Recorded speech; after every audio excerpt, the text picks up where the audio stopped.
नमस्कार मित्रों, समाख्या यस के इस यूट्यूब चैनल पर आपका पुनः स्वागत है। आज है 22 सितंबर। आज मैं लेकर के उपस्थित हूँ 21 और 22 सितंबर के न्यूज़पेपर का, दैनिक जागरण के राष्ट्रीय संस्करण का विश्लेषण। कल किसी कारणवश मैं आपके सामने ये विश्लेषण लेकर के नहीं आ पाया था, इसके लिए मैं आपसे क्षमा चाहता हूँ। कर्तव्य से विमुख होना पतन को आमंत्रण देना है। कर्तव्य पथ पर लगातार बढ़ते रहना चाहिए। जो भी अपने कर्म से इतर काम करने लगता है उसका पतन निश्चित है। विचार शून्यता की स्थिति विकास में बाधक बन जाती है। विचार शून्य, विचारवान होना ही मनुष्य की निशानी है और विचार शून्य पशुता की निशानी है। तो आप स्थिति समझ लीजिए, जब आपको विकास करना है तो निश्चित रूप से आपको विचारवान होना होगा। आपको नई नई योजनाएं तैयार करनी पड़ती हैं, उस पर काम करना पड़ता है। इसके लिए हमको लगातार निरंतर लगे रहना पड़ता है। तो आज हम 21 और 22 सितंबर की खबरों को आपके सामने विश्लेषित करते हैं। उससे पहले अगर आपने अभी तक हमारे चैनल को सब्सक्राइब नहीं किया है तो सब्सक्राइब कर लीजिए। साथ ही साथ वीडियो को लाइक करिए, कमेंट के माध्यम से बताइए ये श्रृंखला आप सबको कैसी लग रही है। कुछ सुझाव हैं तो अवश्य दीजिए। उसके साथ ही वीडियो को शेयर कर दूसरों तक लाभ पहुंचाने की कृपा करिए। आगे बढ़ते हैं। आर्थिक आरक्षण संविधान का उल्लंघन नहीं, लगातार हम इस विषय पर चर्चा कर रहे हैं। सुप्रीम कोर्ट में इसकी सुनवाई चल रही है। ईडब्ल्यूएस इकोनॉमिकल वीकर सेक्शन को जो 10% आरक्षण दिया गया है 103वें संविधान संशोधन अधिनियम के द्वारा, उसके को चुनौती दी गई है और उसी चुनौती का जवाब जो है सरकार की तरफ से दिया गया। सरकार की तरफ से कहा गया है कि जो आर्थिक आरक्षण जो है वो संविधान का बिल्कुल भी उल्लंघन नहीं है, क्योंकि ये 50% आरक्षण की जो सीमा है उससे अलग दिया गया है। वहीं पर जो SC, ST और OBC को जो आरक्षण मिला हुआ है वो इससे प्रभावित नहीं होता है और इससे उनके लाभों को कहीं पर भी प्रभावित नहीं किया जा रहा है। ये कानून संविधान के अनुच्छेद 14 जो समानता का अधिकार है उसका उल्लंघन नहीं करता है। और जब इस अधिकार का उल्लंघन तब माना जाता है जब दो समान श्रेणियों के साथ अलग अलग व्यवहार होता है, लेकिन यहाँ पर ऐसा नहीं है। ये श्रेणी एकदम अलग है। तो इसीलिए, और दूसरा, आरक्षण की अधिकतम 50% सीमा का हनन नहीं करता है।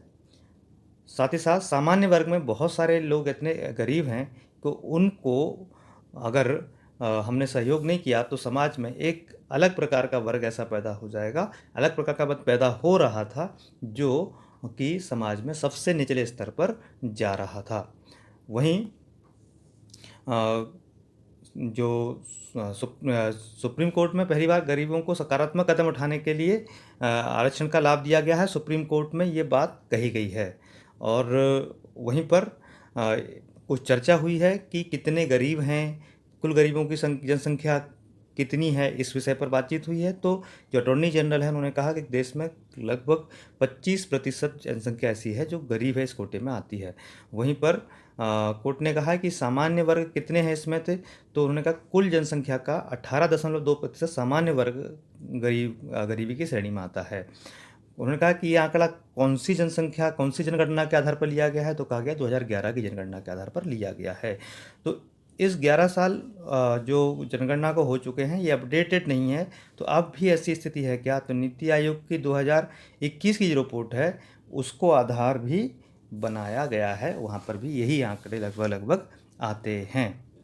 तो ये सब मामला चल रहा है और आर्थिक आधार पर आरक्षण के पक्ष में सरकार खड़ी है और याचिकाकर्ता उसके विपक्ष में खड़े हुए हैं। वहीं ये भी कहा गया है कि आर्थिक आधार पर जो आरक्षण है वो 50% आरक्षण, बचा हुआ जो क्षेत्र है आरक्षण के बिना वाला, जिसको कहा जाता है, इसको मेरिट के आधार पर लिया जाता है। तो ये उस मेरिट के हिस्से में कटौती नहीं होगी इससे, इस पर भी बहस चल रही है। तो ओपन कैटेगरी के लिए जो बचा हुआ हिस्सा है वो केवल 40% बचेगा।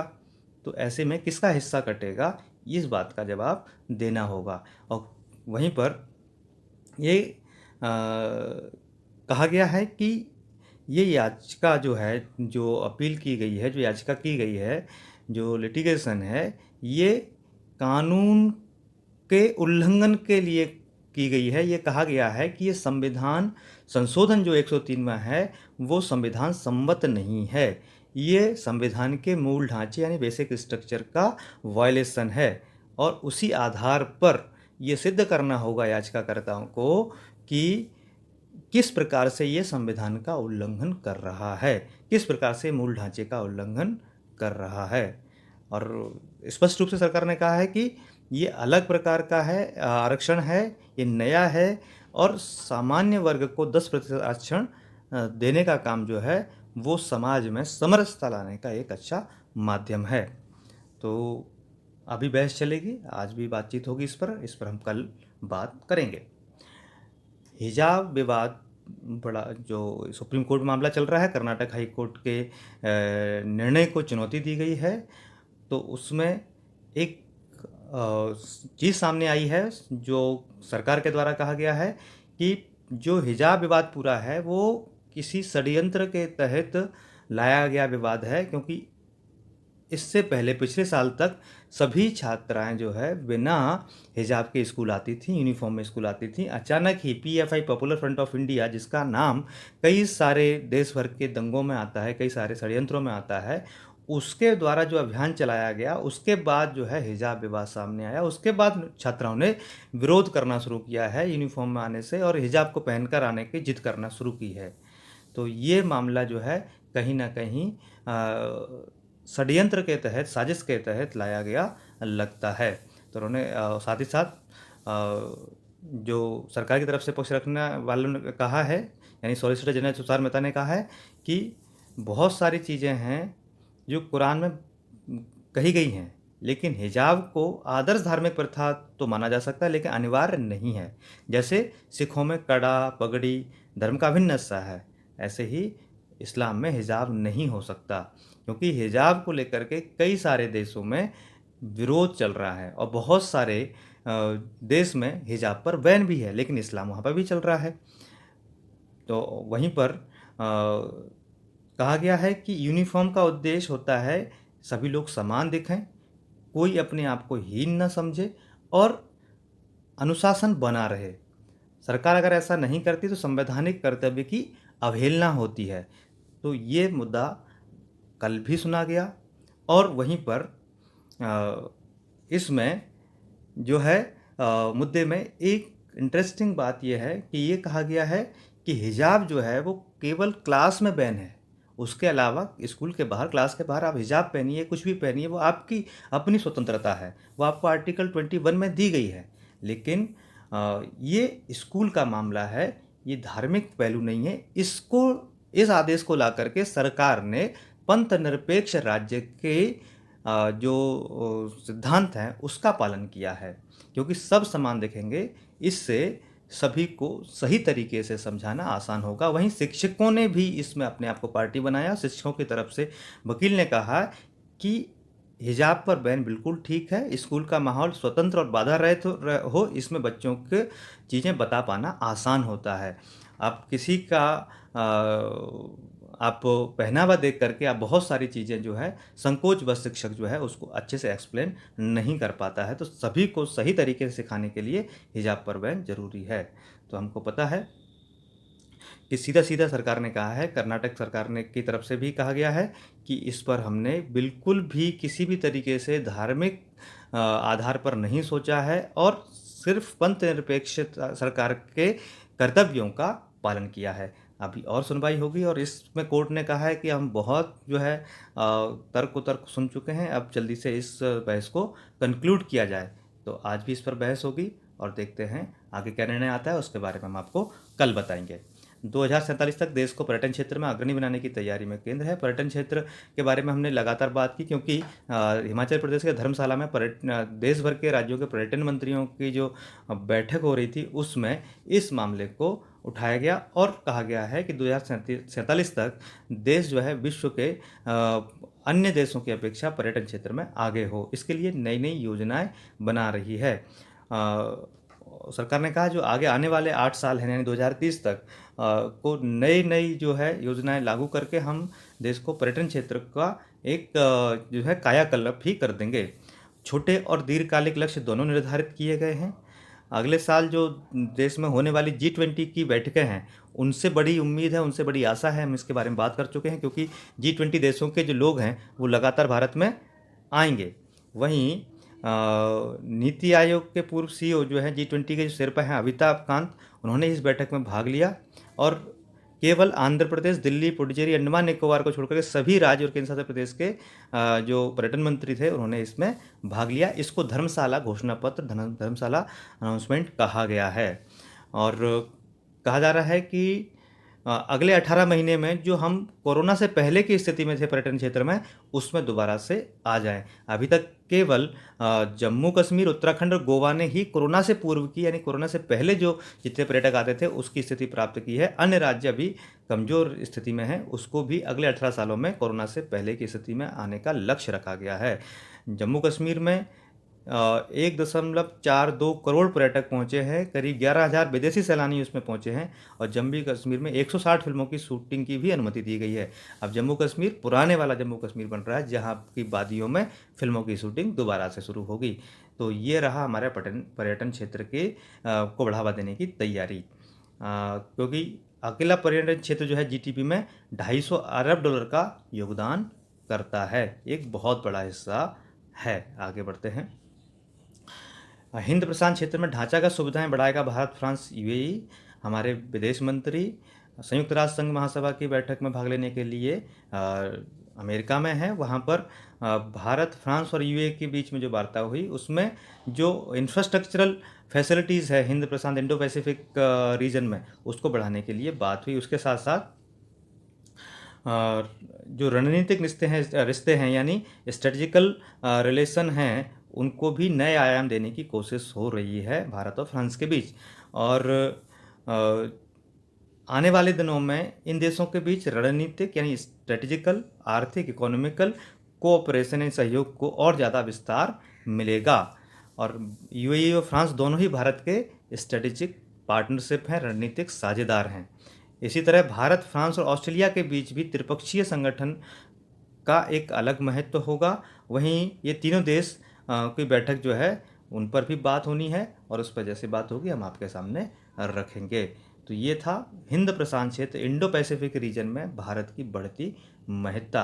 और क्योंकि जो फ्रांस की विदेश मंत्री हैं कैथरीन कोलोना ने ये कहा है कि भारत लीड करे, हम उसका अनुसरण करेंगे, जो भी भारत निर्णय करेगा हम उसके साथ हैं, हर कदम के साथ हैं, भारत के हर एक कदम के साथ हैं। तो एक बड़ी महत्वपूर्ण बात है।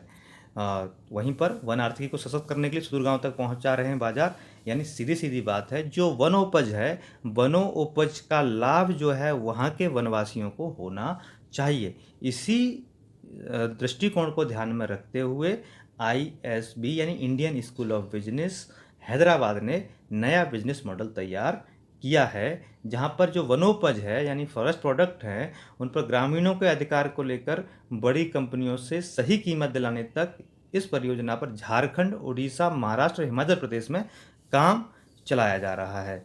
और क्रेता विक्रेता यानी जो सेलर है, बायर है और सरकार को एक मंच पर लाने का मॉडल तैयार किया है। ISB, आप जैसे आपने कहा कि अब आंवला केश तेल है, हर्बल साबुन है, च्यवनप्राश है, इनमें जितना भी वनोपज यूज़ होता है, उपयुक्त प्रयोग होता है, उसको करने वाली महिला के घर तक भी उसकी खुशी पहुँचे, उसकी समृद्धि पहुँचे, उसका हिस्सा वहाँ तक पहुँचे। एक अनुमान के अनुसार देश में हिमालय और मध्य क्षेत्र के 25,000 करोड़ रुपए वार्षिक की वनोपज आर्थिकी है। क्रेता, सरकार और विक्रेता यानी जो सेलर है और जो गवर्नमेंट है और बायर है को एक मंच पर लाकर इस 25,000 करोड़ की जो वार्षिक वनोपज आर्थिकी है उसको 75,000 करोड़ रुपए की बनाना है, इसकी योजना है। और वहीं पर जैसे सीमेंट कंपनियां हैं वो कोयले का विकल्प बांस में खोज रही हैं। उड़ीसा और असम में बांस होता है और चीड़ से भी कोयला बनाने पर जो ISB है यानी इंडियन स्कूल ऑफ बिजनेस है वो काम कर रहा है और इससे जो है रोजगार भी पैदा होंगे। तो सिंपल सी बात है कि जहाँ जहाँ जहाँ पैदावार है वहाँ के लोगों को लाभ पहुँचे, इससे पूरा जो हमारा भारतीय बाजार है उसको भी लाभ होगा। साथ ही साथ जो सबसे नीचे पायदान पर खड़े हैं, जो काम करते हैं, जहाँ पर जो चीज़ें उगाते हैं, उनको भी उतना ही लाभ होगा। तो ये पहल की है Indian school of business Hyderabad ने, ये बहुत अच्छी पहल है। आगे बढ़ते हैं। एक ही केवाईसी से होंगे सभी बैंकिंग काम। लगातार आर्थिक सुधारों की बात हो रही है, लगातार ग्राहकों को, लगातार नागरिकों को सुविधाएं देने की बात हो रही है। तो अलग अलग जो वित्तीय संस्थान हैं, जो फाइनेंशियल इंस्टीट्यूशन हैं, उनको अलग अलग जो है केवाईसी कराना पड़ता था। तो अब एक ही केवाईसी होगा और उससे केवाईसी मतलब नो योर कस्टमर, अपने ग्राहक के बारे में जानो। तो नो योर कस्टमर केवाईसी एक ही होगा और उसकी अलग अलग ज़रूरत नहीं पड़ेगी।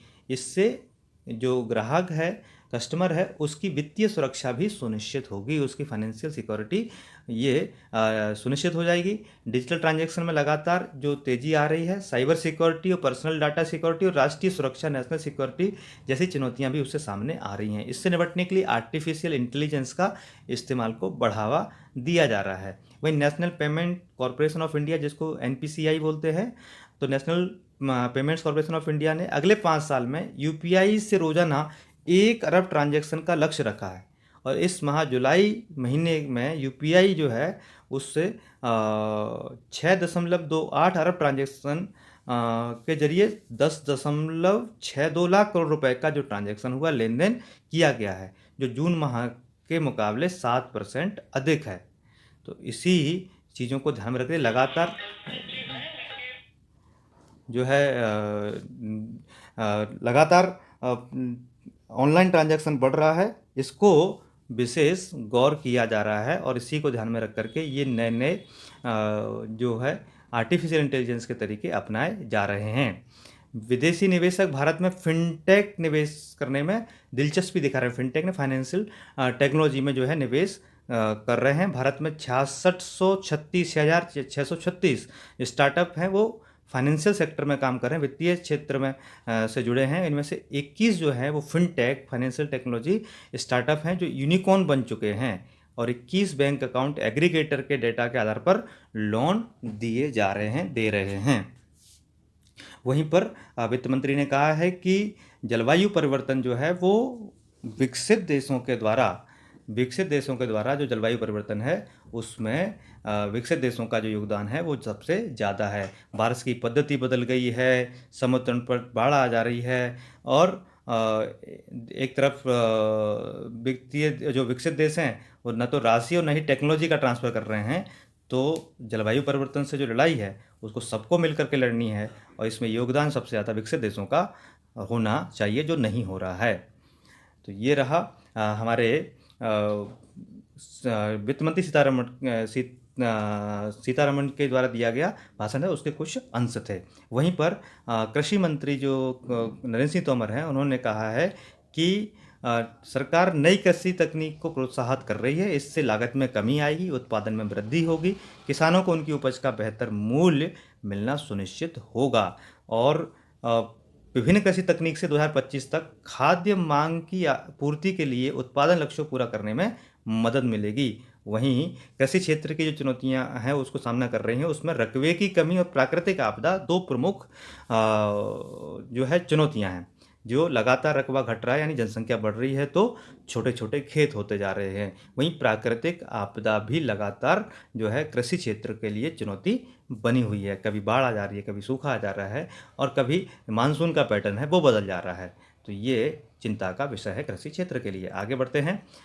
ये खबर जो है वो आपकी केवल जानकारी के लिए इतना है कि भारत की जो देसी गाय है, उस देसी गाय का जो गौमूत्र है वो भी दूध के बराबर कीमत का बेचा जा रहा है। ये उनके लिए एक उदाहरण है, उनके लिए एक सबक है, जो लगातार गौमूत्र का मजाक उड़ाते रहते हैं कि भारतीय गाय जो है उसके गौमूत्र में पाए जाने वाले जो मिनरल्स हैं वो विश्व के लोग जान रहे हैं। तो जापान की एक कंपनी है, और जापान की इस कंपनी ने जिसका नाम है टाउ एग्रो, उसने छत्तीसगढ़ के देसी प्रजाति की जो कौशली गाय है उसके मूत्र को खरीदने का निर्णय लिया है। वो भी 1 लाख लीटर, वो भी 50 रुपये प्रति लीटर के हिसाब से इसको खरीदा जाएगा। और जो छत्तीसगढ़ के जो मतलब उन्नत कृषक हैं या जो पशुपालक हैं, जो देसी गाय कौशली नाम के जो गाय है उसको पालते हैं, उनको अभी जैविक किसान अवार्ड 2022 से सम्मानित किया गया। किशोर राजपूत नाम है उनका। और वहाँ अच्छा जो जयपुर में कार्यक्रम है वहाँ वो जापानी कंपनी से मिले और उनकी तकनीक को देख करके वहाँ की कंपनी जो है उनसे गौमूत्र खरीद रही है, जापानी कंपनी टाउ एग्रो। और अभी भी सरकार भी खरीदती है गौमूत्र को, वो 4 रुपये प्रति लीटर होता है। अब ये कंपनी खरीद रही है 50 रुपये प्रति लीटर। अब ये कौशली गाय के मूत्र में क्या विशेषता है? ये गाय के मूत्र में विशेषताएं हैं कि इसमें यूरिया, खनिज लवण और एंजाइम और जो फसलों के लिए जो उपयोगी तत्व हैं उनकी अधिकता होती है। इससे इसके खेतों पर छिड़काव से कीट नियंत्रण यानी पेस्टिसाइड का ये काम करते हैं। और जो मृदा अनाज में पोषक तत्वों की कमी होती है उसमें भी वृद्धि होती है। और केवल इतना महंगा इसीलिए है क्योंकि जो प्राकृतिक रूप से गाय विचरण करती है, जो रोज़ टहलने जाती है, इसलिए कुछ लोग कहते भी हैं कि देसी गाय वही है जो रोज़ चरने जाती है और वापस घर पे आती है, उसी को हम देसी गाय कह सकते हैं। तो उसी गाय का जो मूत्र है, दूध है, वो सबसे ज़्यादा अच्छा माना जाता है। तो जो स्वस्थ और प्राकृतिक विचरण करने वाली गाय है उसका गौमूत्र ही कंपनी लेगी, और जंगल में विचरण करने वाली गाय है वो और भी ज़्यादा बेहतर है। इस गाय की जो बनावट है वो छोटी कदकाठी की होती है और ये छत्तीसगढ़ के मैदानी क्षेत्रों में जैसे रायपुर, राजनांदगांव, दुर्ग, बेमेतरा और बिलासपुर में पाई जाती है। और इसका जो गाय के जो मूत्र होता है उसकी जांच जो है यूरोमीटर की सहायता से की जाती है। और गौमूत्र का जो पीएच होता है, पीएच मान जो है 7.5 से लेकर 9 तक होता है। इसकी स्पेसिफिक ग्रेविटी जो है 1.004 से 1.015 के बीच में होती है। और शुद्ध गौमूत्र का पीएच मान हमेशा 9 से कम होता है। इससे गौमूत्र की शुद्धता का पता चलता है। और जो विचरण वाली गाय है उसका गौमूत्र जापानी कंपनी टाउ एग्रो खरीद रही है, वो भी 50 रुपये लीटर। तो हमको ध्यान रखना है। विलुप्त तालाबों की तलाश के लिए गांव के राजस्व रिकॉर्ड खंगालेगी सरकार। अब सरकार जो है केंद्र सरकार के जो जल शक्ति मंत्री हैं गजेंद्र सिंह शेखावत, उन्होंने राज्यों से आग्रह किया क्योंकि जल जो है वो राज्यों का विषय है। और पुराने समय पे हर एक गांव में लगभग जलाशय होते थे। तो उन जलाशयों के बारे में, उन तालाबों के बारे में पुराने राजस्व रिकॉर्ड जो है वो निकाले जाएं और पता किया जाए कि कितने तालाब जो हैं वो अतिक्रमण के माध्यम से दबा दिए गए हैं। तो उनको पुनरुद्धार करने की योजना है। 18 लाख नए और पुराने तालाब देश में अब तक जो है उनको जियो टैगिंग किया गया है। अब जियो टैगिंग के माध्यम से होता यह है कि अब उन तालाबों पर अतिक्रमण नहीं हो सकता। वो निश्चित रूप से चिन्हित हो गए हैं कि ये तालाब की भूमि है, ये तालाब है। और 50 अमृत सरोवरों का निर्माण निर्धारित लक्ष्य किया गया हर जिले में, देश के हर जिले में। जो हमने आज़ादी के अमृत महोत्सव में 75 जो है तालाब हर एक जिले में बनाने का लक्ष्य था, तो कम से कम 50 वो बनने चाहिए। और 75 तक अगर तालाब बन जाते हैं नए तो वो जल संरक्षण की दिशा में एक अद्भुत कदम होगा। लगातार जो है भूमिगत जल कम होता जा रहा है, इस दिशा में उठाया गया एक महत्वपूर्ण कदम है। राज्य सरकारें भी इसमें अच्छा सहयोग कर रही हैं और राज्य सरकारों ने इस राजस्व को इकट्ठा करने का तय किया है, मतलब इस डेटाबेस को उपलब्ध कराने के लिए हाँ भी भर दी है, हाँ कर दिया है। तो अब जो है लगातार जैसे अमृत सरोवर योजना है उसके तहत जितना सरोवर बन सकते हैं, जितने तालाब बन सकते हैं उतने अधिक तालाब बनाने की कल्पना की गई है, जिससे भारत में जल जो है की कमी को पूरा किया जा सके। और जल जो है वो जीवन है, हम जानते हैं। आगे बढ़ते हैं। देश के ताने बाने के लिए जहर है भड़काऊ भाषण। भड़काऊ भाषण को लेकर के सुप्रीम कोर्ट में याचिका है और उसमें कहा गया है कि अदालत ने कहा है कि सरकार मूक दर्शक क्यों बनी है और क्या केंद्र का इरादा विधि आयोग की जो सिफारिश है उसको लागू करने का है या नहीं है, इसके बारे में बताइए। उन्होंने वहीं सुप्रीम कोर्ट ने कहा है कि जो एंकर होता है उसकी भूमिका सबसे महत्वपूर्ण होती है, उसी की जिम्मेदारी होती है कि मुद्दे जो किसी मुद्दे पर चर्चा के दौरान भड़काऊ भाषण पर रोक लगे। भड़काऊ भाषण के विभिन्न प्रकार हो सकते हैं। उन्होंने कहा कि जैसे नफरत की अवधारणा ऐसी है कि आप किसी को लगातार उपहास के माध्यम से भी उसकी हत्या कर सकते हैं।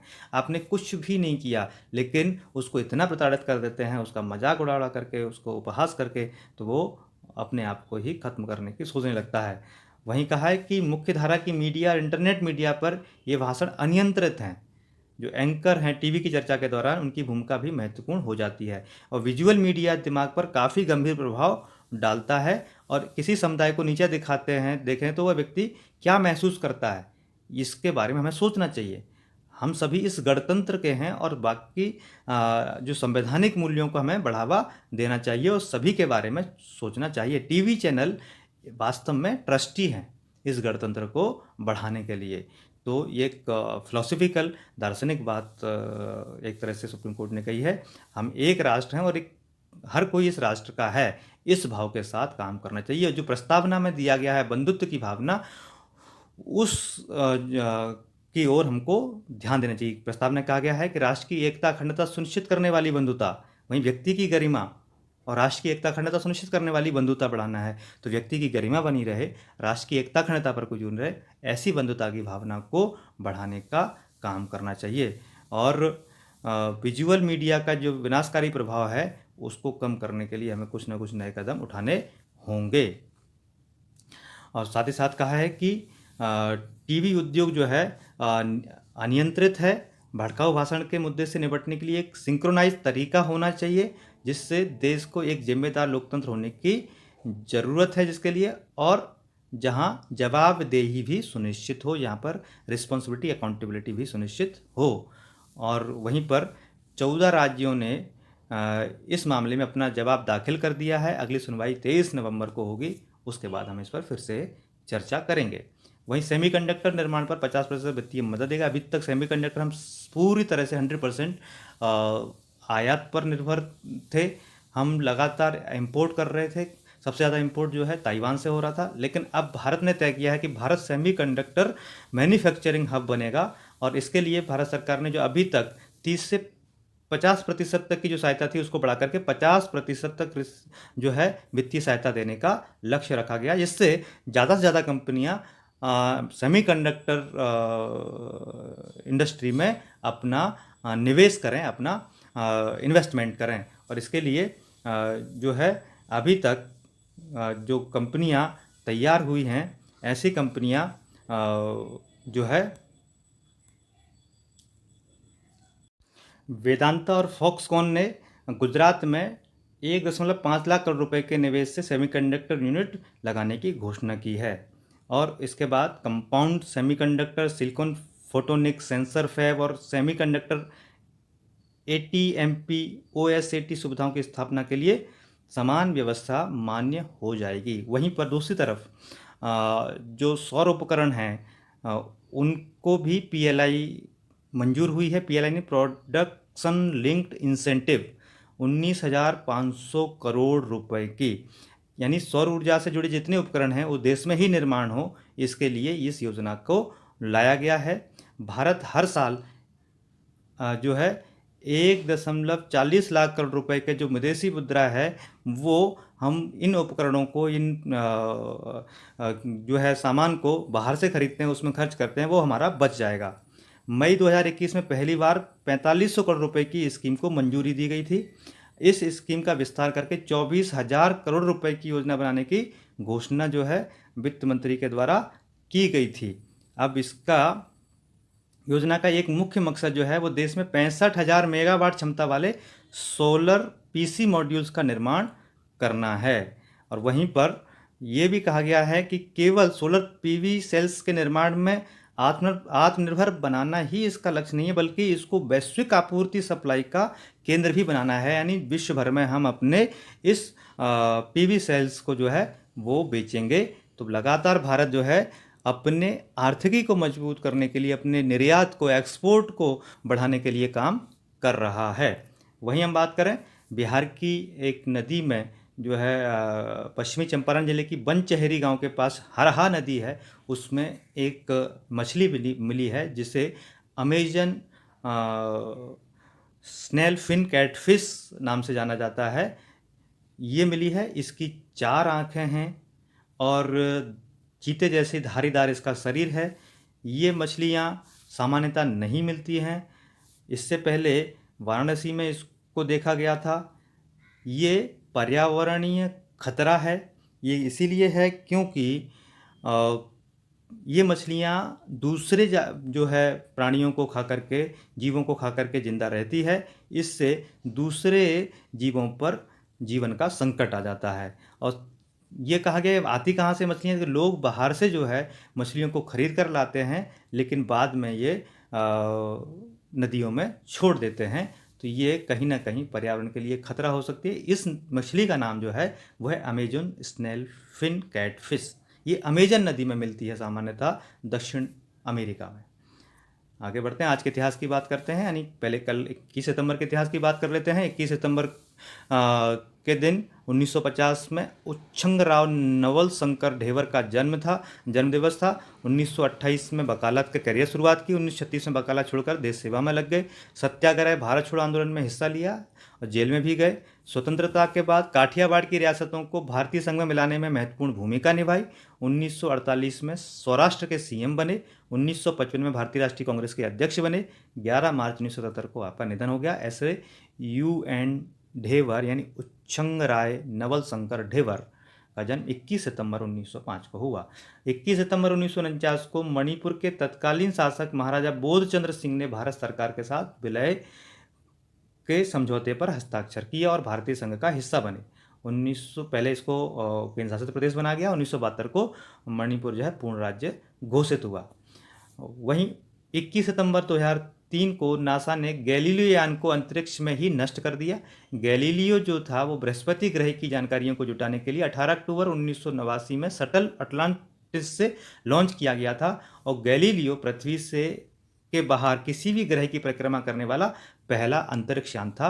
गैलीलियो जो बृहस्पति की परिक्रमा कर रहा था, उसको नष्ट किया गया 21 सितंबर 2003 को, जिसे 18 अक्टूबर 1989 को छोड़ा गया था। 22 सितंबर के दिन यानी आज के दिन VS श्रीनिवास शास्त्री का जन्म दिवस है। 1869 में चेन्नई में आपका जन्म हुआ। 1899 में अध्यापन कार्य किया। 1907 में सर्वेंट्स ऑफ इंडिया सोसाइटी से जुड़ गए और एक साल बाद कांग्रेस के सदस्य बने। 1921 में VS श्रीनिवास इंपीरियल सम्मेलन में भारतीय प्रतिनिधिमंडल का हिस्सा बने और विदेश में बसे भारतीयों की दशा सुधारने की दिशा में आपने प्रयास किए। 1922 में इंडियन लिबरल फेडरेशन की स्थापना की। 1930 में लंदन गोलमेज सम्मेलन में उपस्थित रहे थे। 22 सितंबर 1965 को भारत पाकिस्तान के बीच में जो लड़ाई हुई उसको संयुक्त राष्ट्र की पहल पर विराम दिया गया। युद्ध विराम की घोषणा हुई 22 सितंबर 1965 को। और दोनों देश के बीच जो युद्ध की शुरुआत है वो पाकिस्तान के ऑपरेशन जिब्राल्टर के बाद हुई थी और इस युद्ध में पहली बार भारत और पाकिस्तान की ओर से वायु सेनाओं ने भाग लिया था। वहीं 22 सितंबर 1599 में आज ही यानी 22 सितंबर के दिन 21 व्यापारियों की बैठक में भारत के साथ कारोबार करने पर चर्चा की गई थी और ईस्ट इंडिया कंपनी के गठन के भी चर्चा हुई थी। वहीं 31 दिसंबर 1600 को ईस्ट इंडिया कंपनी बनी और 1608 में कंपनी के प्रतिनिधि के रूप में कैप्टन विलियम पहली बार भारत आए थे। तो आप लगातार हमारे साथ जुड़े रहे, इसके लिए बहुत बहुत धन्यवाद, आभार। आप कल हमारे साथ जुड़ेंगे, ऐसी अपेक्षा के साथ। भारत माता की जय।